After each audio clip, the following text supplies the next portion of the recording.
안녕하세요, 건축사 신민철입니다. 어제 제가 오랜만에 영화관을 찾았는데 어쩔 수가 없다를 봤습니다.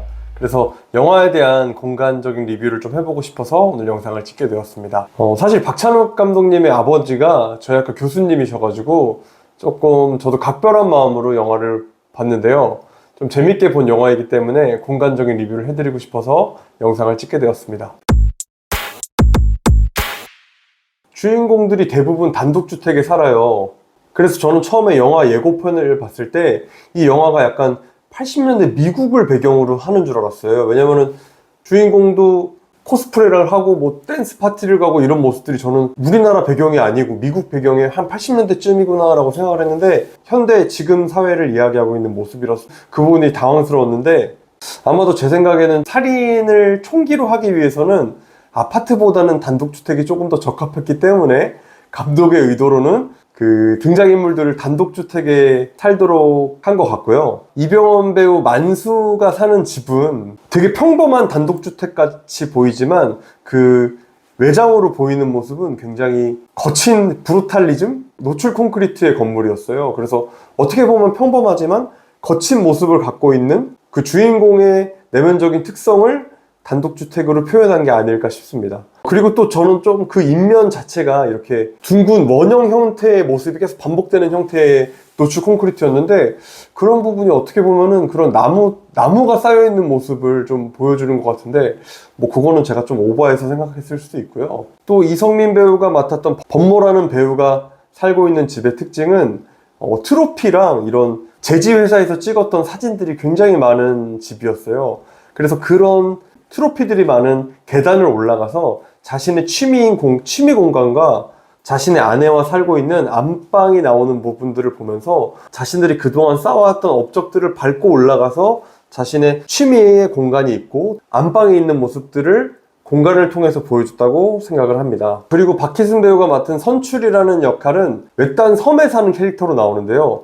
엄청 크고 좋은 차를 타고 또 자신만의 이런 캠프파이어도 할 수 있고 뭐 불도 뗄 수 있고 이런 캠핑할 수 있는 굉장히 거친 공간에 살고 있는 사람으로 나옵니다. 근데 또 영화에서 보면은 박희승 배우랑 이병헌 배우랑 술을 마시면서 굉장히 외로워하는 모습이 있어요. 나는 지금 아내도 없고 굉장히 외롭다, 혼자 여기서 처음에는 좋았는데 6개월 만에 너무 불행하다, 이런 모습들이 나오는데 박희승 배우가 어떻게 보면 여기서는 유일하게 실직을 하지 않고 굉장히 행복한 모습으로 살아야 되는 인플루언서의 모습이 나오는데, 알고 보면 그 내면은 또 굉장히 외롭고 슬픈 모습으로 나온다는 부분이 그 공간을 외딴 곳에 고립된 공간에 배치함으로써 박희승 배우의 실질적인 내면을 또 공간으로 어떻게 보여주는지를 흥미롭게 좀 볼 수 있었습니다. 차승원 배우의 집만 영화에서는 나오지 않습니다. 차승원 배우의 살인만 또 외부에서 일어난 게 계속 뭔가 차별점으로 느껴졌는데, 제가 보기에는 아마 아파트에서 사는 것으로 조금 추측이 됩니다. 대부분의 현대인들은 아파트에 살다 보니까 총기를 이용해서 살인하는 것이 좀 어렵기 때문에 외부로 좀 불러들였다고 생각을 하고, 그 사람만 좀 대학을 나오고 좀 이런 좋은 환경에 있었기 때문에 좀 대량 생산된 인간의 모습을 차승원 배우에게 투영시키지 않았나, 그런 공간적인 특성을 보여줬다고 생각을 합니다.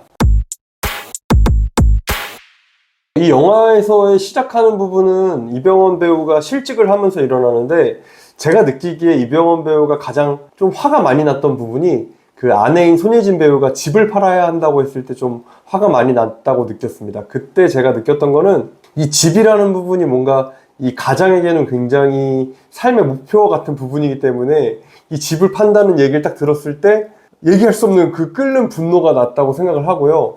그 주인공이 이야기하는 부분은 자기가 어렸을 때부터 계속 엄청나게 많이 이사를 다니면서 고생을 했는데, 자기가 어렸을 때 살았던 이 집을 산 거를 굉장히 만족하고 살아왔는데 실직을 하면서 이 공간을 잃고 또 다른 데로 또 전전하는 모습이 이 영화가 기승전결의 기에서 전으로 넘어가는 부분이 아닐까 싶습니다. 이 공간이 무너질 때 가장이라는 이 주인공의 인물이 무너지는 부분을 볼 수 있습니다. 그리고 그 상실감이 결국은 주인공을 괴물로 만들어가는 모습이라고 생각을 합니다. 영화의 배경에는 제지회사가 등장을 하는데, 이 제지회사는 종이를 만드는 회사잖아요. 그래서 이 종이를 만들기 위해서는 또 나무를 베야 되는데, 인간들은 나무를 계속 베고 그리고 또 그 나무가 계속 자라나면서 파괴와 생산이 계속 반복되는 이 순환의 구조를 보여준다고 생각을 했습니다. 영화에서는 바로 인간의 일자리를 자르는 그런 실직의 순간들이 나오는데, 그런 실직을 하는 것들도 일자리를 자르는 거잖아요. 그런 부분들도 또 파괴와 생산의 순환을 보여주는 게 그 종이의 생산과 좀 비슷한 모습이 들었다고 생각을 했고요. 나무 대신 인간이 잘리고 또 그 자리가 기계와 AI가 대체한다는 게 영화에서 보여주고 싶었던 내용이 아닐까 싶습니다. 인간이 자연을 파괴하고 또 생산하고, 반대로 인간이 파괴되고 그 일자리를 기계와 AI가 대체하면서 인간에게 돌아온다는 것을 감독은 이야기하고 싶었던 게 아닌가 싶습니다.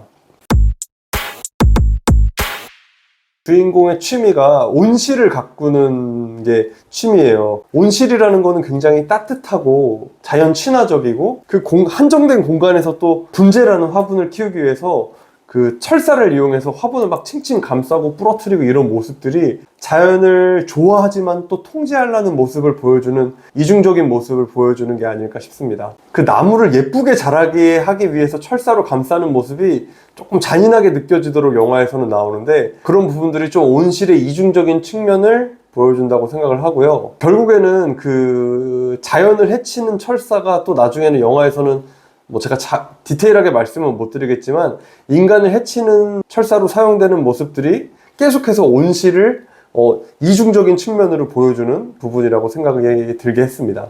또 영화에서는 간간히 빛을 이용해서 영화의 장면들을 보여주고 있는데요. 면접 장면에서는 면접관들 뒷면에 있는 빌딩에 그 반사되는 빛이 계속 주인공의 눈을 굉장히 부시게 합니다.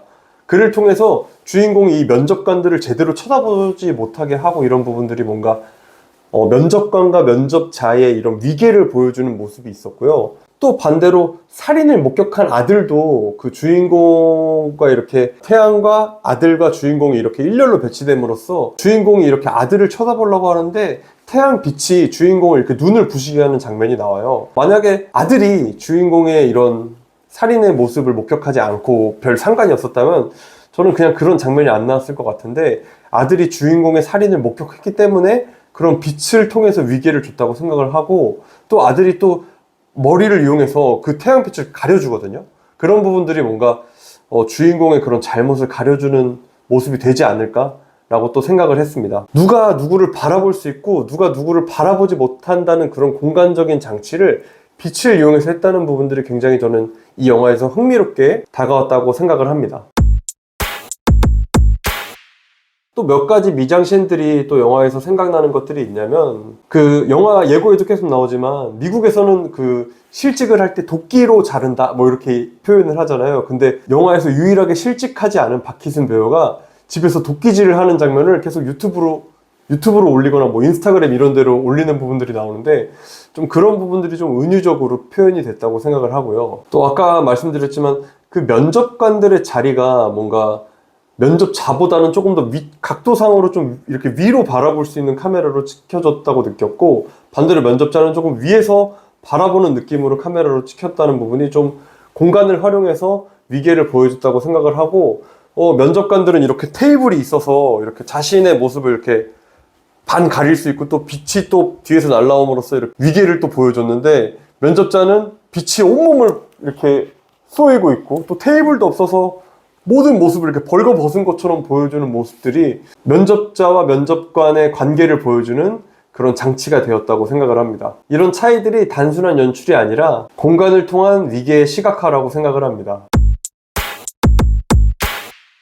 그 기생충 영화를 보면은 이 반지하에서부터 뭔가 좀 잘 사는 동네인 높은 동네로 올라가서, 또 좋은 집에 또 계단으로 올라가서 2층으로 계단을 올라가는, 이런 현대의 계급사회의 이런 수직적인 관계를 보여주는 게 공간적인 장치로 표현이 됐다면, 이 어쩔 수가 없다에서는 비슷한 직업을 갖고 비슷한 가정 환경의 싸움을 보여주는 부분들이 좀 재밌게 느껴졌습니다. 위아래의 싸움에서는 뭔가 차이가 느껴졌는데, 옆자리와의 싸움, 비슷한 사람들 같은 계급과의 싸움이었기 때문에 조금 더 잔인하게 느껴졌다고 생각을 합니다. 오늘은 이렇게 제가 오늘 첫 영화 리뷰를 했는데요. 여러분들 재밌게 보셨을지 모르겠습니다. 직업이 건축을 하다 보니까 영화를 보면은 이런 공간들이 좀 보이게 마련인데 이런 부분들에 있어서 여러분들께 좀 쉽게 설명해 드리기 위해서 영상을 찍었고요. 이번 작품이 그런 점에 있어서 굉장히 흥미로웠습니다. 이 영화는 단순히 그냥 스릴러가 아니라 어떻게 공간을 통해서 사람들 간의 수평적인 관계를 보여주고 인간의 불안, 욕망, 이런 생존 욕구에 대한 부분들을 보여주는 부분들이 잘 표현됐다고 생각을 합니다. 혹시 여러분들은 어쩔 수가 없다를 보면서 어떤 공간이 여러분들께 인상 깊게 남았나요? 댓글로 여러분들의 생각도 남겨주세요. 지금까지 영화 리뷰했던 건축사 신민철이었습니다. 파피루스 면접 보셨죠? 떨어졌죠. 면접 본 분들을 찾아뵙고 있는데요. 그 두 분이 사라지셨어요. 제가 사라진 대로 바로 연락드리겠습니다. 여기 적힌 것들 자제하기, 아빠 취직할 때까지. 아테네스 포기, 당신 분재 잡지 끊고, 그리고 우리 집. 어? 당신도 할 수 있어. 최고의 면접이 될 거야. 다 죽여버려.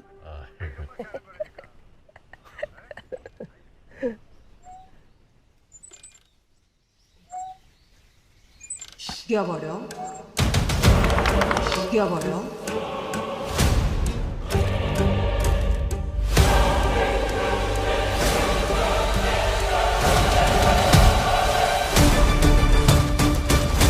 어쩔 수가 없다.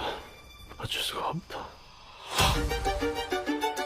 실직은 내 잘못이 아니다.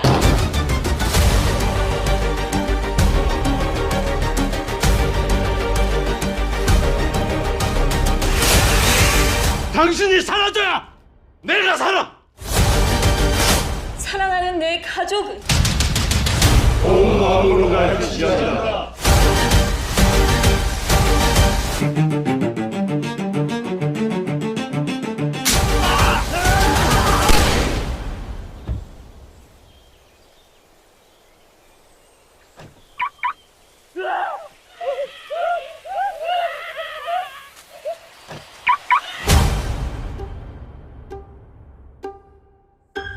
그래. 와라 가을아.